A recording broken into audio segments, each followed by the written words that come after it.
హౌతీల కారణంగా మనకి ఒక పెద్ద దెబ్బ తగులుతుంది. తాజాగా చూసుకుంటే ప్రపంచ వాణిజ్యానికి అతిపెద్ద దెబ్బ అవుతుంది. భారత్ డీజిల్ ఎగుమతుల మీద కూడా ప్రతికూల ప్రభావం చూపెడుతుంది. 2022లో ఇదే నెలతో పోలిస్తే ఈ మార్గంలో అత్యంత తక్కువగానే రవాణా జరిగినట్టు గణాంకాలు చెప్తున్నాయి. ప్రస్తుత సంక్షోభం కారణంగా యూకే, ఐరోపా దేశాలకు రవాణా ఛార్జీలు భారీగా పెరిగిపోయినాయి.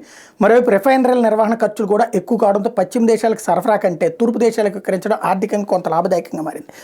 ఉర్దెక్సా లిమిటెడ్ డేటా ప్రకారం జనవరి తొలి 2 వారాలతో పోలిస్తే ఫిబ్రవరిలో పశ్చిమ దేశాలకు చమురు ఎగుమతి 90% తగ్గిపోయింది. ఇది రోజుకి 18,000 బ్యారెల్స్కి మాత్రమే పరిమితమైంది. దీనికి నౌకల్లో రవాణా ఛార్జీలు గణనీయంగా పెరగడమే ప్రధాన కారణమైంది. ఐరోపా, అట్లాంటిక్ సముద్రం వైపు వెళ్లే నౌకలు హౌతీల కారణంగా కేప్ ఆఫ్ గుడ్ హోప్ మీదుగా వెళ్లాల్సిన పరిస్థితి వచ్చింది. దీంతో పోలిస్తే తూర్పున సింగపూర్ ప్రాంతం వైపు విక్రయించడం లాభదాయకంగా ఉందన్నటువంటిది ఎక్స్పర్ట్లు చెప్తున్నటువంటి మాట. భారత్ నుంచి ఫిబ్రవరి నెలలో డీజిల్ వంటి ఇంధనం ఐరోపాలో వెళ్ళలేదు. ఒక్క షిప్మెంట్ మాత్రం యూకేకి చేరుకుంది.